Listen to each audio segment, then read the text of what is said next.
कुछ basic terms IPO से related हैं, उनके बारे में हम लोग जानेंगे, जिनका कि हम लोग आईपीओ के समय बराबर उसके बारे में सुनते हैं। हो सकता है कि इसके बारे में कुछ जानकारी आपको हो, पर हम यहाँ पर आपको और भी क्लैरिटी देने की कोशिश करते हैं। तो फ्रेंड्स, ये एक टर्म है अंडर सब्सक्रिप्शन। आईपीओ के समय इसका काफ़ी यूज़ होता है। शेयर्स इशू किए जाते हैं, शेयर्स इशू किए जाएंगे पब्लिक को और डीआईआई को और एफआईआई को।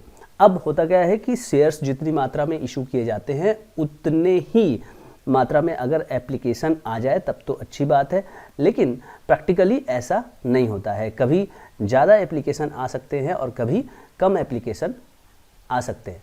तो इन केस अगर कम एप्लीकेशन आए, अगर कम एप्लीकेशन आते हैं तो उस पर्टिकुलर सिचुएशन को हम अंडर सब्सक्रिप्शन की स्थिति कहते हैं, यानी कि लोगों ने आपके आईपीओ में कम इंटरेस्ट लिया। ठीक, अब आते हैं दूसरे टर्म्स के ऊपर। दूसरा टर्म कहता है ओवर सब्सक्रिप्शन। यहाँ पर शेयर्स जितने इशू किए गए, कंपनी ने जितने भी शेयर इशू किए, अब जो बिड जो रिसीव होती है, यानी कि जो भी लोगों ने कंपनी के शेयर में इंटरेस्ट दिखाया वो ज़्यादा है। अगर 100 शेयर इशू किए गए तो 100 से ज़्यादा लोगों ने अप्लाई किया। तो this is a situation of over subscription. कोई भी कंपनी चाहती है कि उसका कोई भी आईपीओ, जब भी वो आईपीओ लेके आए, मतलब तो उसका ओवर सब्सक्रिप्शन ही रहे, यानी कि अच्छा रिस्पांस उसको मार्केट से मिलना चाहिए। ठीक है फ्रेंड्स, अब हम लोग आते हैं तीसरे टर्म्स की ओर। तीसरा जो टर्म है वो है फिक्स्ड प्राइस आईपीओ। ये क्या है?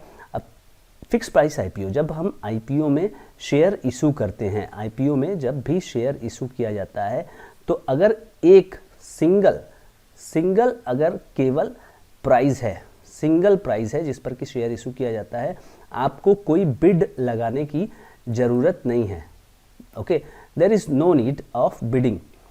तो आपका जो आईपीओ है उसको कहा जाएगा fix price IPO. The shares are offered at a particular price. ठीक है, जो शेयर्स हैं वो एक ही दाम पर आपको दिए जाएंगे, आपको उसी दाम पे फॉर्म भरना होगा, आपको केवल उसी पर फॉर्म फिल करना है। तो ये हो गया fixed price IPO. Okay friends, तो अगले कॉन्सेप्ट की ओर चलते हैं। अगला कॉन्सेप्ट है आईपीओ में प्राइस बैंड का। नॉर्मली इस पे ही ज़्यादातर आईपीओ आपको दिखाई देते हैं। तो उसमें होता क्या है कि एक जो इशू करने वाली जो कंपनी है वो आपको जो शेयर देती है वो आपको एक प्राइस रेंज में बताती है।